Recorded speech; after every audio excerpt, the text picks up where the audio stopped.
Il est 23 heures sur toute l'étendue du territoire national. Madame, monsieur, bonsoir. Tout de suite les titres de votre journal. Ouverture ce lundi du 29e sommet de l'Union africaine à Addis Abeba. Plusieurs chefs d'État, dont le président de la République, Alassane Ouattara, prennent part à cette rencontre consacrée à la jeunesse du continent et à la réforme de l'organisation. L'ONUCI en fin de mission en terre ivoirienne. La représentante spéciale de l'Organisation des Nations Unies en Côte d'Ivoire a été distinguée par le gouvernement. Aïchatou Mindaoudou a été faite commandeur de l'ordre national. La Côte d'Ivoire qui gagne, nous en parlons également ce soir avec cet exemple de réussite. Le groupe NCA, Banque et Assurance, implanté dans 12 pays d'Afrique, 200 milliards de francs CFA de chiffre d'affaires. Une réussite rendue possible grâce à une vision. Et je vous le disais tantôt, ouverture ce lundi à Addis Abeba du 29e sommet de l'Union africaine en présence de plusieurs chefs d'État, dont le président de la République, Alassane Ouattara. À cette rencontre, il est question de jeunesse, la jeunesse donc du continent, mais également de la réforme de l'organisation. On fait le point avec Awa Touré. Les chefs d'État et de gouvernement du continent, au rang desquels le président de la République Alassane Ouattara, fortement mobilisé à Addis Abeba pour offrir un avenir meilleur à la jeunesse africaine. L'Afrique qui, selon le président de la Commission de l'Union africaine, affiche un visage de plus en plus prometteur, a le devoir d'investir dans sa jeunesse en vue de préserver les acquis et de la mise en œuvre de l'agenda 2063. Il s'agit donc, selon le président en exercice de l'Union africaine, Alpha Condé, de mutualiser les efforts afin de créer un espace africain propice à l'épanouissement des jeunes à travers la transformation des systèmes et méthodes de gouvernance. L'Afrique doit devenir un havre de paix, de prospérité, propice à l'investissement, à l'entrepreneuriat, à la créativité et à l'innovation. L'avenir de nos jeunes, de nos femmes, de nos jeunes filles en dépend. Plus que jamais, prenons le train de l'action pour réaliser le développement démocratique. Filles et fils d'Afrique, je demande donc de vous lever, de vous donner les mains pour que l'Afrique, dans sa plénitude, joue le rôle qui lui est dévolu dans la gestion des affaires mondiales. Comme je l'ai toujours dit, lorsque l'Afrique est unie, elle fait entendre sa voix, elle gagne. La réforme institutionnelle de l'Union africaine, également au cœur des travaux de ce 29e sommet. Le président de la République, Alassane Ouattara, a marqué son accord sur les différents points de cette réforme. Il y a d'abord la représentativité ou la représentation au niveau du sommet. Nous avons décidé que désormais, ce sera le président ou le vice-président ou le Premier ministre. Et à titre exceptionnel, le ministre des Affaires étrangères. Je crois que globalement, nous sommes tous d'accord pour cela. La deuxième chose, c'est le financement. C'est de faire en sorte que nous puissions nous financer nous-mêmes et que les priorités de l'Union africaine soient bien définies et qu'il y ait une rigueur dans la gestion. Et ce faisant, nous avons accepté que chaque pays puisse payer 0,2% de prélèvement sur les importations hors Afrique. J'ai signé une ordonnance qui est entrée en vigueur le 1er juillet et nous avons payé également notre cotisation sur la base ancienne pour l'année 2017. Et s'il y a un complément, bien sûr, nous le ferons en temps opportun. Sur cela, il y a certains États qui ont demandé à avoir une réévaluation de la situation, mais cela peut être examiné dans le cadre, bien sûr, d'un comité des ministres des Finances et des propositions à faire aux chefs d'État. En ce qui concerne le NEPAD, c'est de transformer le comité de chefs d'État et de transférer tout ça en une agence auprès du président de la Commission pour plus d'efficacité. Et nous avons donné notre accord parce qu'il faut rechercher l'efficacité dans le fonctionnement donc de notre Union. Et ce faisant, j'ai insisté pour qu'il y ait une coordination avec la Banque africaine de développement, parce que la Banque africaine de développement, c'est notre outil de financement. Et ils ont tout de même des experts, ils ont des départements sur les questions d'infrastructure, d'énergie. Et par conséquent, c'est également une bonne réforme. Peut-être qu'à l'avenir, il faudrait voir comment les chefs d'État peuvent être associés à un examen périodique de toute cette évolution. Donc voilà, je dois dire que ce sommet est un très bon sommet. Je félicite le président Alpha Condé qui a fait preuve de rigueur, de fermeté, et aussi le président Kagame qui nous a présenté un document très fouillé qui a eu l'adhésion de la plupart des chefs d'État. C'est une très bonne évolution. L'intégration numérique de l'Afrique est aussi en marche avec le lancement de son nom de domaine Dot Africa. Dot Africa qui va accorder aux Africains leur propre espace sur la toile. Et puis une contribution inédite, le président zimbabwéen Robert Mugabe a offert 300 000 bœufs pour une valeur de 1 million de dollars, soit près de 580 millions de francs CFA, à la fondation de l'Union africaine. Voilà, la sécurité, l'avenir de la jeunesse, la réforme de l'organisation au cœur donc du 29e sommet de l'Union africaine qui se tient en ce moment à Addis Abeba, sommet auquel prend part le président de la République, Alassane Ouattara. Aïchatou Mindaoudou fait commandeur de l'ordre national. La représentante spéciale de l'ONU est en fin de mission. Elle a été distinguée par le gouvernement ivoirien pour sa compétence, mais également pour son dévouement. C'était au cours d'un déjeuner. On en parle avec Sidonie Davila. Pour ses actions en faveur de la paix, elle a été faite commandeur de l'ordre national par l'État de Côte d'Ivoire. Aïchatou Mindaoudou a été nommée depuis le 17 mai 2013 comme représentante spéciale de l'ONU en Côte d'Ivoire. 4 ans au cours desquels elle a travaillé sans relâche pour coordonner et multiplier les actions sur le terrain. Je vais saluer en vous une diplomate élite qui a fait valoir en Côte d'Ivoire ses qualités de négociateur, de médiateur et de réconciliateur. Je salue également avec fierté une sœur africaine qui, grâce à ses qualités morales et professionnelles, ainsi qu'à son sens élevé des relations humaines, a su déployer les efforts nécessaires pour réussir sa mission ici, en Côte d'Ivoire. Cette décoration reçue au cours d'un déjeuner offert par le gouvernement, Aïchatou Mindaoudou l'aperçoit comme le symbole de l'excellence des relations entre son organisation et son pays d'accueil. Si aujourd'hui, cette mission est considérée comme un succès, c'est essentiellement en raison du rôle du Conseil de sécurité des Nations Unies et de l'engagement des partenaires internationaux en faveur de la paix. Mais plus important encore, une opération de maintien de la paix ne peut atteindre ses objectifs et se retirer que dans des contextes où le gouvernement est un partenaire responsable et déterminé à tout mettre en œuvre pour la satisfaction des besoins essentiels de sa population. Aïchatou Mindaoudou, la représentante spéciale de l'ONU en Côte d'Ivoire, a été baptisée au cours de ce déjeuner d'adieu Nana Aïssia II, ou la vagabonde de la paix par le gouvernement, qui s'est engagé à œuvrer à la pérennisation des acquis de paix. 991 nouveaux policiers dans les rangs de la police nationale. Ils ont reçu leurs épaulettes après 18 mois de formation pour les officiers, 12 pour les sous-officiers, de longs mois de formation pratique et théorique qui font désormais donc des membres de cette belle famille. Abou Sanogo. La police nationale renforce ses effectifs. Après 18 mois cumulés de formation militaire, policière, théorique et pratique pour ses officiers et 12 mois pour ses sous-officiers. Et au regard de leurs résultats, ils ont été déclarés aptes à exercer à partir de maintenant le métier de fonctionnaire de police en qualité d'officier de police judiciaire et de sous-officier de police. Cette double cérémonie de baptême de promotion et de remise d'épaulettes marque la fin de la formation policière et le début de la carrière de 205 officiers et 787 sous-officiers de police, dont 5 de nationalité togolaise.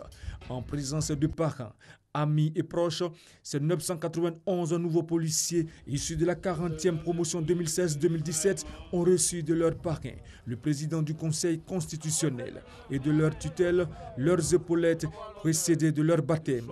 Chers filles, vous m'avez choisi comme parrain de votre promotion et cette marque d'affection me va droit au cœur. C'est un très grand honneur qui, comme vous le savez, appelle un sentiment voisin qu'est la fierté.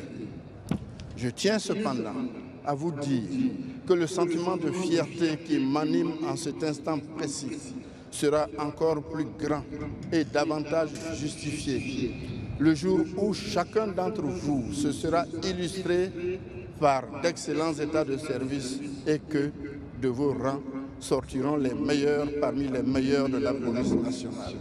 Le ministre d'État, ministre de l'Intérieur et de la Sécurité, Ahmed Bakayoko, a appelé ces nouveaux fonctionnaires de police à accomplir leur mission avec compétence, probité et loyauté. Nous avons travaillé ces dernières années à changer l'image de la police. Vous devez venir accélérer et renforcer cette tendance. Faire en sorte que le policier en Côte d'Ivoire ait une bonne réputation.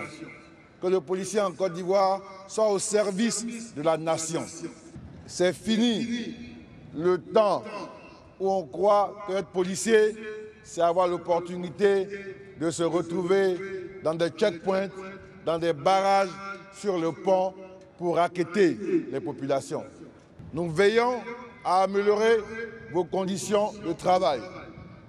Mais nous serons d'un seuil de tolérance zéro pour les questions d'indiscipline et de racket.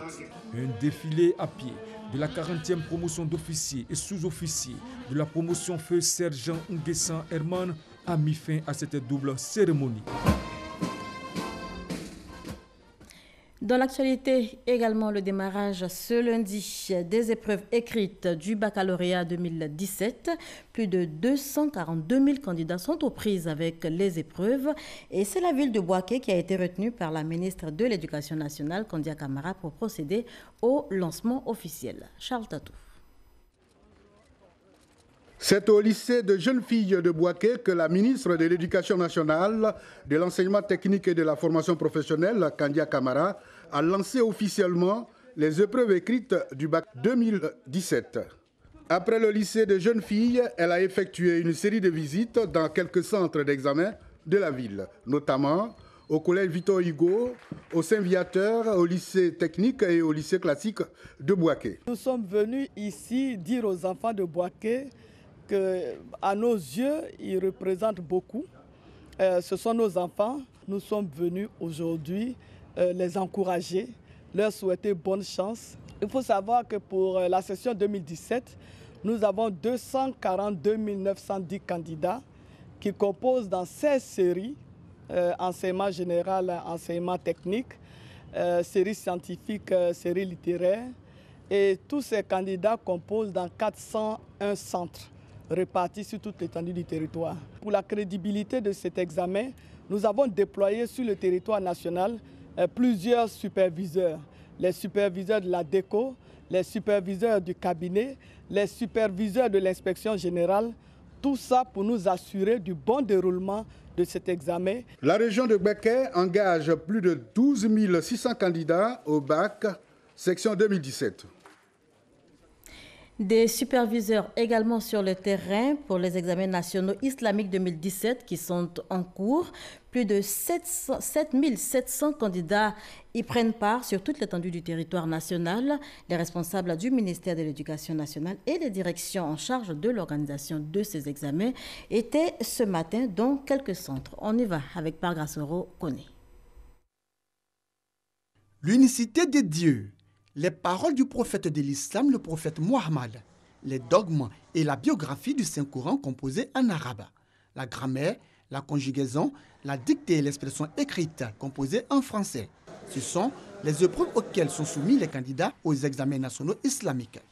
Repartis dans les différents établissements confessionnels islamiques sur tout le territoire national, les candidats au certificat d'études primaires élémentaires CEPE, au brevet d'études du premier cycle BEPC et au baccalauréat des centres d'examen du district d'Abidjan ont reçu la visite des responsables des directions nationales de l'enseignement confessionnel islamique, d'INESI et DGI. Ces enfants qui, en tout cas, constituent pour nous la crème, n'est-ce pas, de notre jeunesse, vont bien s'illustrer au cours de ces examens. En termes de difficultés, pour l'instant, nous ne notons pas de difficultés et nous devons croire que tout continuera comme ça jusqu'à la fin de ces examens qui sont donc prévus pour 2 jours. Nous avons vu 2 ou 3 salles et le caractère calme de l'examen en dit long sur justement le sérieux avec lequel l'organisation a été faite. Selon surveillants et candidats, tout se déroule dans de meilleures conditions. On a commencé à 7h30. Par la grâce de Dieu, ça se passe très bien. Sincèrement dit, sur moi, c'est pas trop difficile comme ça. Parce qu'il y a bossé un peu avant de venir. Au total, 7789 candidats, dont 4033 au CEPE, 1531 au BEPC et 281 au baccalauréat prennent part à ces examens nationaux islamiques. Et on change complètement de sujet. Construction sur les flancs de collines, occupation anarchique du domaine public, branchements illégaux, des actes d'incivisme qui, en plus de plomber l'économie nationale, mettent de nombreuses vies en danger, ce malgré les nombreuses actions de sensibilisation menées par l'État de Côte d'Ivoire. Les dangers se multiplient. Franck Wadio s'est intéressé à ce sujet. Regardez. Des enfants jouant sur un terrain vague. Autour d'eux, un décor saisissant. Le nom du quartier, Opéra. En hauteur des habitations, d'autres le long d'une colline à l'aspect friable. Ici vivent plusieurs familles s'accommodant des mauvaises saisons, surtout celles pluvieuses avec leur lot d'éboulements et d'inondations. Celle d'Oulaï est installée sur le site depuis une vingtaine d'années. Quand il pleut, il y a toujours des risques. Mais cette année, à propos d'ici, vraiment, il n'y a pas encore des risques. Résignation ou négligence, ce père de famille préfère parler de manque de moyens financiers. Sur le flanc de la colline, plusieurs maisons menacées par l'érosion causée par l'eau de ruissellement.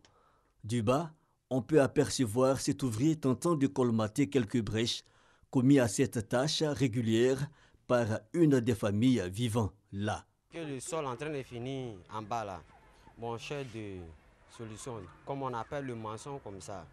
Bon, on creuse le trou et on fait une fondation, on remplit avec du gravat et puis bon, on met le ciment dessus.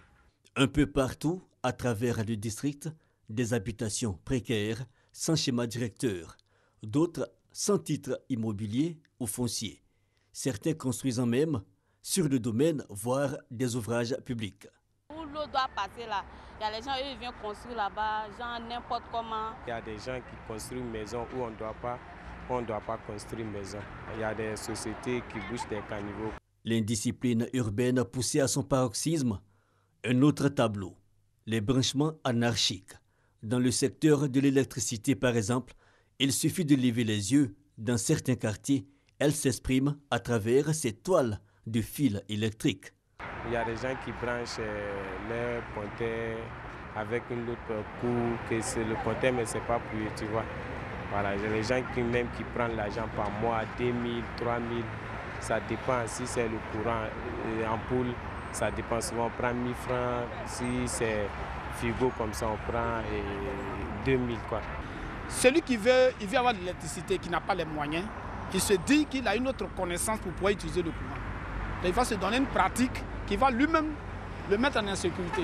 Est-ce que vous voyez? Donc, le manque d'information, le manque de savoir, tu deviens dangereux pour la société, pour toi-même. Un branchement direct sur le réseau causerait 40 milliards de francs CFA de pertes à l'État par an. Et le pire, selon la compagnie ivoirienne d'électricité, il y a quelques années encore, 25% des abonnés sur le réseau électrique étaient concernés au niveau national par la fraude. À Boribana, dans la commune d'Atekoubé, l'ampleur de la fraude a amené les autorités à faciliter l'accès à l'électricité. Avant, on n'avait pas assez de courant, il n'y avait pas de lumière dans le quartier. Le gouvernement a essayé de s'entendre avec la Banque mondiale pour nous envoyer des niches. Donc on a eu les niches, maintenant on a le courant. Un cas isolé, tant les habitudes ont encore la peau dure. On va beau donner des informations, mais il y aura des personnes qui vont se donner à de mauvaises pratiques. Non seulement ils prennent le courant eux-mêmes, mais ils distribuent aussi aux tierces personnes qui eux-mêmes deviennent la CIE. Reste peut-être passer la phase de sensibilisation à mettre les populations face à leurs responsabilités. Une prise de conscience qui pourrait éviter bien de catastrophes à l'avenir. Voilà, inondation, glissement de terrain. branchement anarchique, quelle responsabilité des populations? Pour en parler justement, la RTI vous propose une émission spéciale. Ce sera demain à partir de 20h50 sur RTI 1. 8e jeu de la francophonie J-18. Les choses s'accélèrent, la mobilisation est donc de mise. Le ministre en charge des Jeux, Robert Begré-Mambé, appelle la chefferie traditionnelle à s'impliquer dans cette organisation, l'organisation donc de ce rendez-vous international. On en parle avec Issa Io.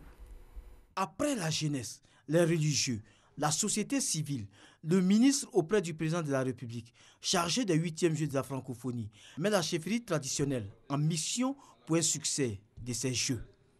Robert Begré-Mambé, à travers cette rencontre, veut sonner la mobilisation des 9000 chefs et rois traditionnels du pays autour de ce grand rendez-vous du monde francophone. Je vous demande de vous mobiliser, de mobiliser nos parents, nos frères et nos sœurs. C'est notre fête. C'est la fête des jeunes Ivoiriens, c'est la fête des jeunes Africains, c'est la fête des jeunes francophones.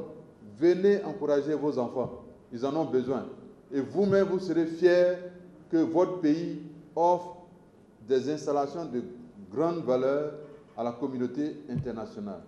Je vous dis à cette tribune que nous allons être là pour vous aider à faire en sorte que la Côte d'Ivoire soit le pays qui gagne toujours et de la bonne manière, parce que cette fête-là sera la fête des chefs. À moins de 20 jours de ces Jeux d'Abidjan, la mobilisation actuelle de toutes les composantes de la société est à saluer, selon le directeur général du CIJF, Comité international des Jeux de la francophonie. Dans nos sociétés africaines, le rôle, la place des chefs traditionnels est essentielle pour que les Jeux soient vraiment auprès des populations. La moindre des choses, c'est de mobiliser les chefs traditionnels. Donc c'est ce que le ministre a fait. Et j'ai assisté à la cérémonie très conviviale où les chefs traditionnels eux-mêmes ont repris le dispositif pour pouvoir assurer leur rôle. Le ministre Robert Begré-Mambé promet de faire visiter les travaux finis des sites de ces Jeux aux chefs et rois traditionnels dans les tout prochains jours. Voilà, plus que 18 jours donc pour cette grande fête de la francophonie. La Côte d'Ivoire qui gagne, nous en parlons à présent avec cet exemple de réussite. Le groupe NCA Banque et Assurance, implanté dans 12 pays d'Afrique, 200 milliards de francs CFA de chiffre d'affaires. Une réussite rendue possible grâce à une vision, des stratégies, mais également des méthodes. Christelle Mena. 1995, NCA, nouvelle société interafricaine d'assurance, fait son entrée sur le marché ivoirien. Au bout de 3 ans, l'entreprise entame son maillage africain. Première étape, Cotonou, au Bénin. 20 ans plus tard, le groupe NCA, c'est 25 filiales réparties dans 12 pays et plus de 1700 employés au service de la multinationale. À la barre, Jean Kakoudiagou, fondateur du groupe. Un nom de blocos du bord de la lagune ébriée, une identité, NCA, désormais panafricaine. Sur les traces d'une conquête menée depuis Abidjan, nous nous sommes rendus dans 2 des filiales du groupe, à Douala, puis à Lagos. Douala, capitale économique du Cameroun. Le pays compte 23 millions d'habitants. NCA s'y est implanté en 2007 après une première tentative infructueuse. Cette belle enseigne qu'on a aujourd'hui, c'était pas facile au début parce qu'il n'y avait même pas de route quand on a commencé. Des débuts très difficiles, après 6 ans d'exercice, les bénéfices restent dérisoires. La filiale NCA Cameroun est déficitaire. Face aux concurrents locaux, le groupe a dû batailler pour s'imposer et faire oublier son origine ivoirienne. Le concurrent en face a utilisé cet argument. Ce qui est important, c'est que l'assurance est internationale. Donc, à la fin, nous avons gagné le contrat tout simplement parce qu'il n'y avait pas un problème d'ivoirité. Il y avait un problème de qui est capable, effectivement, de gérer le sujet. Et nous avons été choisis par rapport à ce critère. 3 ans plus tard, NCA Cameroun double son capital et engrange près de 500 millions de francs CFA de bénéfices. C'est très vite pris. Et donc, pour nous, ça a été une réussite. Depuis, l'entreprise maintient le cap. Objectif, au moins 20% de rentabilité chaque année. Alain Yapo est depuis 2 ans le directeur général adjoint en charge de la branche vie, lancée en 2013. Sa mission principale, développer un modèle jusque-là peu pratiqué en Afrique subsaharienne, la banque assurance. Il s'agit tout simplement de vendre des produits d'assurance à travers des banques. Ça s'adresse aux particuliers et c'est avec eux que ça chiffre le plus. 80% de ces chiffres d'affaires est généré par la banque assurance. C'est ce qui fait qu'aujourd'hui, nous avons pu réaliser ce bond? Le dynamisme, l'accueil, la proximité du personnel, ça montre qu'en Afrique, on sait aussi faire des choses à l'international. Avec un portefeuille d'environ 71 000 clients, NCA Cameroun est aujourd'hui classé 9e sur les 25 compagnies d'assurance du pays. Une remontée que la filiale camerounaise doit aussi à une stratégie tissée depuis la holding d'Abidjan. Une seule et même vision pour toutes les filiales du groupe. Il faut que ces gens-là du marché intègrent votre vision. Mais en même temps, il faut éviter d'exporter sur place trop de ressources humaines. Comme ça, vous rentrez dans le paysage comme une entreprise du pays et non comme une entreprise étrangère. Même recette appliquée au Nigeria.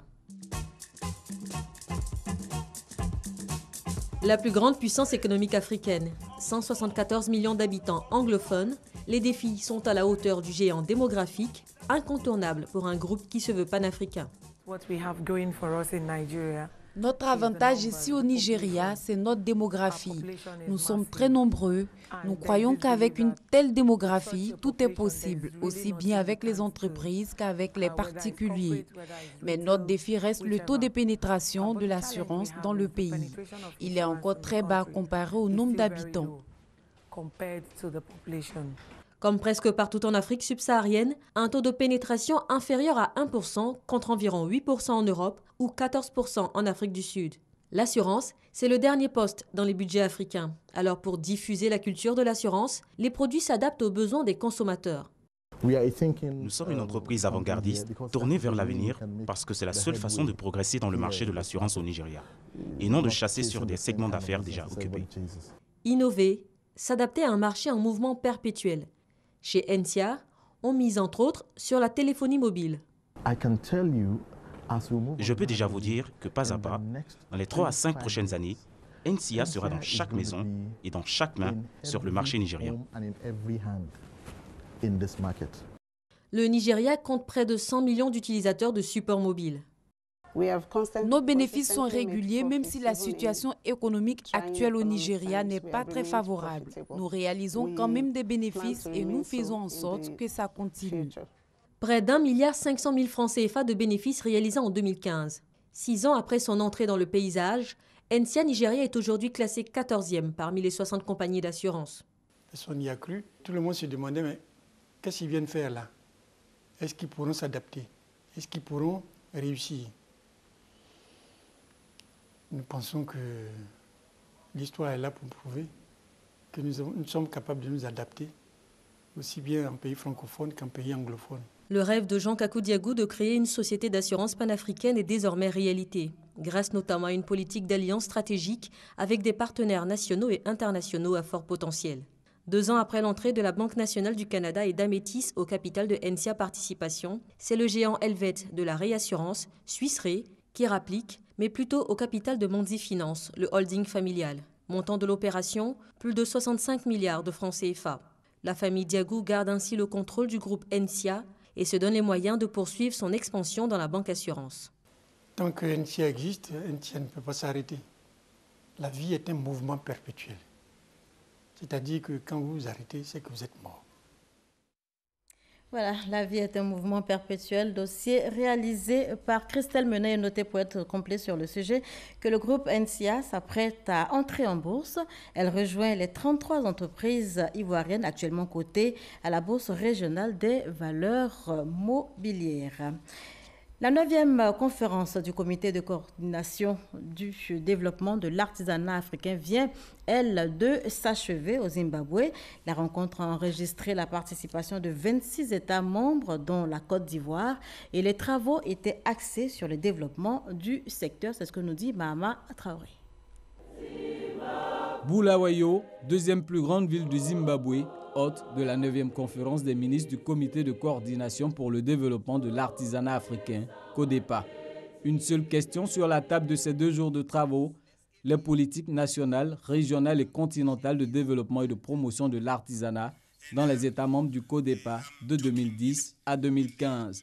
Le constat est clair, l'artisanat occupe encore une faible place dans les économies africaines. Sur le continent, La moyenne est d'environ 10% du produit intérieur brut, PIB. En guise de solution pour l'essor du secteur de l'artisanat en Afrique, le CODEPA plaide pour une forte implication des chefs d'État. Et pourquoi pas choisir le développement de l'artisanat et des petites entreprises comme thème de l'un des sommets de l'Union africaine en 2018. La rencontre de Bulawayo milite également pour une reconnaissance officielle du CODEPA par l'organisation panafricaine. Un combat qui sera désormais mené par le Zimbabwe, qui succède à la Côte d'Ivoire à la présidence en exercice du CODEPA. Comme bilan de ce mandat d'1 an, le ministre ivoirien du Commerce et de l'Artisanat, Souleymane Diarra-Souba, a relevé la mutualisation des bonnes pratiques entre États membres et l'extension de la protection sociale aux artisans, décidée en avril 2017 par le Comité technique spécialisé de l'Union africaine sur l'emploi et le travail. Cette 9e conférence des ministres a enregistré une nouvelle adhésion au CODEPA, celle de l'Afrique du Sud, première puissance économique du continent.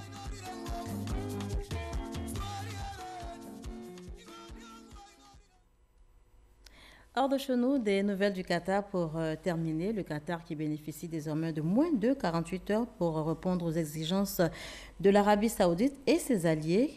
Moins de 48 heures donc pour décider ou non de la fermeture de la télévision Al Jazeera et d'une base militaire turque, entre autres exigences. Le Qatar va-t-il se plier à ces exigences? Eh bien, sa réponse est contenue dans un message de l'émir du Qatar remis à l'émir du Koweït qui joue le rôle de médiateur dans la crise du Golfe. Le contenu de ce message n'a pas encore filtré. Le Qatar, je vous le disais tantôt, bénéficie encore de quelques heures pour faire connaître sa position. Et c'est ici qu'on s'arrête pour cette demi-heure d'information. Merci de l'avoir suivi. Je vous retrouve demain, même heure.